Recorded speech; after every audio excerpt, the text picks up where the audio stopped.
What determines your resources? We've said decisions shape destiny, which is my focus here. If decisions shape destiny, what determines it is 3 decisions. What are you gonna focus on? Right now, you have to decide what you're gonna focus on. In this second, consciously or unconsciously, the minute you decide to focus on something, you gotta give it a meaning. And whatever that meaning is produces emotion. Is this the end or the beginning? An emotion then creates what we're gonna do, or the action. So think about your own life, the decisions that have shaped your destiny. And that sounds really heavy, but in the last 5 or 10 years, 15 years, haven't there been some decisions you've made that if you made a different decision, your life would be completely different? The history of our world is these decisions. When a woman stands up and says, no, I won't go to the back of the bus, she didn't just affect her life. That decision shaped our culture. Or someone standing in front of a tank, or being in a position like Lance Armstrong and someone says to you, you've got testicular cancer. That's pretty tough for any male, especially if you ride a bike. Right? You got it in your brain, you got it in your lungs. But what was his decision of what to focus on? Different than most people. What did it mean? It wasn't the end, it was the beginning. What am I gonna do? He goes off and wins 7 championships he never won once before the cancer because he got emotional fitness, psychological strength. That's the difference in human beings that I've seen of the 3 million I've been around, because that's what my lab. I've had 3 million people from 80 different countries that I've had a chance to interact with over the last 29 years. And after a while, patterns become obvious. You see that South America and Africa maybe connect in a certain way, right? Other people say, oh, that sounds ridiculous. It's simple. So what shaped Lance, what shapes you? 2 invisible forces, very quickly. 1, state. We all have had times. Have you had a time you did something and after you did it, you thought to yourself, I can't believe I said that. I can't believe I did that. That was so stupid. Who's been there? Say aye. Have you ever done something after you do it, you go, that was me. Right? It wasn't your ability, it was your state. I show people how to change that quickly, but what I want to finish with quickly here is, your model of the world is what shapes you long term. Your model of the world is the filter. That's what's shaping us. That's what makes people make decisions. We want to influence somebody, we gotta know what already influences them. And it's made up of 3 parts, I believe. First, what's your target? What are you after? Which I believe it's not your desires. You can get your desires to goals, so it's needs we have. I believe there are 6 human needs. Second, once you know what the target that's driving you is, and you uncover it for the truth, you don't form it, you uncover it. Then you find out what's your map. What's the belief systems that are telling you how to get those needs? Some people think the way to get those needs is destroy the world. Some people is to build something, create something, love someone. And then there's the fuel you pick. So very quickly, 6 needs, let me tell you what they are. First one, certainty. Now these are not goals or desires, these are universal. Everyone needs certainty that they can avoid pain and at least be comfortable. Now how do you get it? Control everybody, develop a skill, give up, smoke a cigarette. And if you got totally certain, ironically, even though we all need that, like if you're not certain about your health or your children or money, you don't think about much more. You're not sure the ceiling's gonna hold up, you're gonna listen to any speaker. But while we go for certainty differently, if we get total certainty, we get what? What do you feel if you're certain? You know what's gonna happen, when it's gonna happen, how it's gonna happen, what would you feel? Bored out of your mind. So God, in her infinite wisdom, gave us a second human need, which is uncertainty. If a win to you is being the greatest dad and husband of all time, then be the greatest dad and husband of all time. And if your number 2 priority is building your business, then it's in second place and it's gonna get what it can get. Now, that doesn't mean that you can't be really hardcore about second place, but 1, don't value yourself for results. I will tell you right now, all the wins in business that you're ever gonna get, all the money in the world, it's powerful, it's amazing, and you will love taking care of your family, but even that was a reorientation back to your true number 1, if I had to guess, which is your family. So be focused on that, right? This is really about my family. If the business isn't working out, if it's not going the way that you want, look, it's gonna be lame, it's gonna suck, but you're gonna have to alter your mind and remind yourself, my number 1 priority is my family. And what I value myself for on the business side is not accomplishment. It is not success. So decide what your priorities are and don't flinch. Don't be conflicted. Don't try to have my business is as important as my family, and really don't value yourself for accomplishment. It's all about sincere pursuit, okay? You cannot guarantee the success, but you can guarantee the struggle. So you need to extract value from knowing that you left it all out on the field. And that's it. That's all you can do.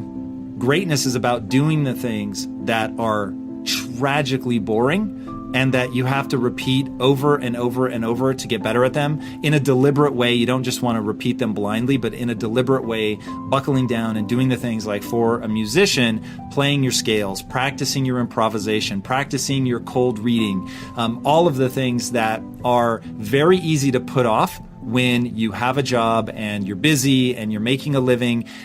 It's kind of like typing. What they find is most people sort of, their typing rate, if I remember right, it's like 65 to 70 words per minute, is where most people tap out. But I think the record is somewhere around 250 correct words per minute. So if the average person is tapping out around 65, but the delta is all the way between 65 and 250, you begin to see like how far you can really push yourself. But people get to a level that they deem acceptable and they just sort of stop there. But because everybody is being forced to shut down right now, if you're a musician and you're saying, look, I'm not worried about streaming and going live and all of that, which I think there's a whole question to be answered about doing that and about how you could generate even more revenue by going online. But you asked me to set that aside, so I'm going to set that aside. But right now is that chance to embrace a level of boredom that most people are not willing to push through in order to get to greatness.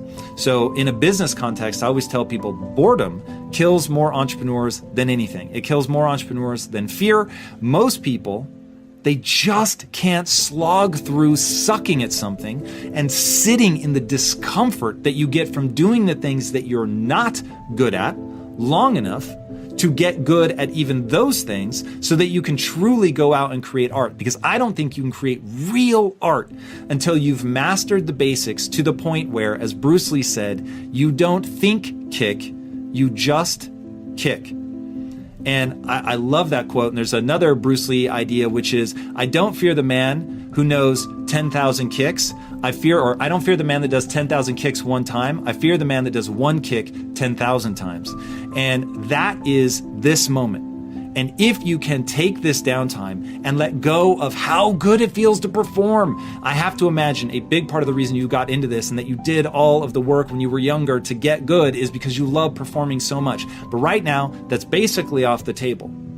So if in this moment you can buckle down, be disciplined, set your sights on something very specific that you want to get good at, disciplined practice at that thing to get good at this. On the other side of this, you're going to be far more extraordinary than you were when you went in because you no longer have the distractions of the actual performance. You can just get down to practicing. So flip that switch in your mind and think all about coming out the other side of this, a beast, an absolute monster, better than you went in. And if you can tell yourself that story, I'm committed to this, I'm willing to do these things that other people aren't willing to do, and put in the practice and understand as you're going through that unimaginable boredom, that on the other side of this is a skill set that has utility, then this becomes an extraordinary time. But if you keep telling yourself the story that so many others are telling, which is this is, a time of deprivation, it's just lamenting that you're not able to perform and all the things that made you love music in the first place, then just because you're repeating that, it becomes a dark time.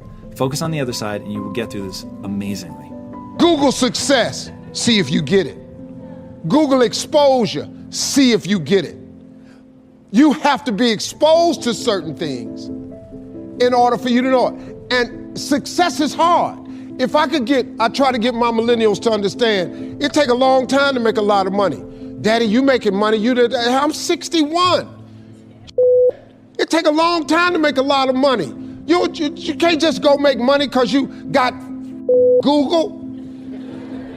Let me show you something. When you get on an airplane, you ever notice when you walk on an airplane and you walk past first class, everybody in first class got gray hair? You ever notice that? They all a little up in age. They all 50 and up, especially during the week. Them businessmen, they earn the right. You go in the back, it's young people back there. You back there. You got your iPhone out, you got your headsets on. Them grown-ass men up there got their legs crossed, they got a briefcase out. They trying to figure it out. They trying to make this paper. They in front. But you gotta be exposed to get to first class. You gotta be successful to get to first class. That's why they closed that curtain. See, they can't have your ass in back of that plane with that curtain open. You ain't gonna believe what's going on up there. They bringing out a hot washcloth. You can wash up. They passing out menus. Everybody get hot nuts. You get all you want to drink. You ain't got to pay for the headsets. You get to watch the movies free. You get a choice of what you want to eat. They gotta close that curtain. If you was in the back and they left that curtain on, you'd drive them people crazy. Hey, where my nuts? You don't get no nuts. Hey, how come I just got a half a can of Coke? That's all we giving you. How come these drinks is $5? He done ordered 3 drinks because he paid for first class. The seats is wider. Your knees can't touch the seat in front of you. It can't. The overhead space is plentiful for everybody. That's why they close the curtain. So what you have to do, you have to expose yourself to things early in life. This is my suggestion. Do whatever you got to do to upgrade to first class. If it's spend a little bit more money, it's sometimes when you buy the coach ticket, when you get at the counter, just ask them, how much is an upgrade? If they say $75, just pay it one time. What happens is, once you sit in that first class seat, you have now been exposed. The game changes now. When you see that there's actually room on each side of you in first class, when you discover that you can slouch in your seat, that your arm does not have to touch the other person's arm, that they're gonna bring you a hot towel, they're gonna give you a menu, they're gonna let you drink all you want. You ain't got to buy the headsets. Once you fly first class, it conditions your mind to look and think for first class opportunities. Once you fly first class, let me explain something to you. Walking past first class gonna be hard. Once you done set up there, flew a couple hours in first class, walking past them seats will be the hardest walk you make because you've been exposed. Don't plan too much. Doesn't work. For me, it didn't work, frankly. Don't plan too much your career because what you're going to be facing in life is probably more powerful and much bigger than you ever imagined. So if you're following your plan, you may miss a lot of opportunity coming on the side, but you don't even look at them by saying, oh, I need to continue on my plan. Okay? Even though on the side, you're going to have a huge opportunity coming, you don't look at them. So don't plan too much or be flexible on the planning. You're going to have a lot of opportunity, particularly in the period we're getting in, 2010, 2020. I think there's going to be a lot of transformation coming, and there's going to be a lot of opportunity, so be flexible. But some of these mountains that can be climbed by you and me, it takes a day to get to the top, and then you camp up there and you come down the next day. And on many of these places in Switzerland where you could do that, about halfway up the mountain is what they call the halfway house, halfway up the mountain. So a group of people starts off with a guide in the morning, and about noon, you're kind of tired. You've been walking now for 4 or 5 hours, and you're coming up to the halfway house. And it's just it's a wonderful sight, because as soon as you enter in the halfway house, you can smell the food, and they're getting ready for a good lunch, and you sit down. There's a fire in the fireplace, and there's nice soft chairs, and you can just rest your body and refresh your body. And you've got to be very careful as an entrepreneur to be brutally honest with yourself, and those are some of the things that you'll hear from me as a mentor. That know what you know what you don't know, but you've got to know your business better than anybody. I think the most important is knowing your strengths and weaknesses and knowing what you enjoy doing. If you look at it as a job, you've already lost.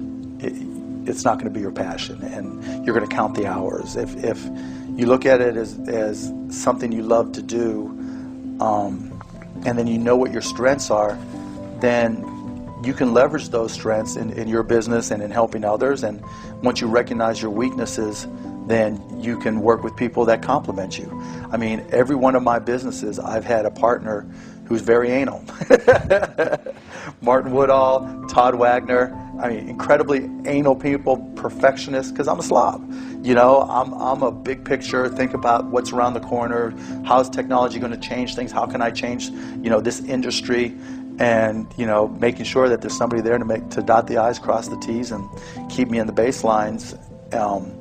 And recognizing my weaknesses is just as important as recognizing my strengths and my core competencies, and having a passion to do them. What do you do when it seems like suffering won't stop? What do you do when it feels like your pain doesn't have a point? What does it do when it feels like your weakness continue to worsen? Maybe you've taken a knockdown concerning your finances lately. Maybe it's with your kids. Maybe with your marriage, maybe with your health, maybe some other arena of life. You're laying on the mat gasping and you don't know what you're gonna do. People ask you how you are and you say fine, but you're not fine, and they'll never know that. We're people. We're people, and we struggle, and we suffer, and we bleed, and we cry. And if you think that true strength means never showing any weakness, then I'm here to tell you you're wrong. You're wrong because it's the opposite. You're gonna get depressed sometimes. You're gonna have weeks where you don't feel like eating, or gravity is working overtime like it's afraid of getting laid off, and you can barely lift your fork to your mouth, and you're going to have a choice. You have a choice to either give up or keep going. Give up or get up. It's like you have to save your own life.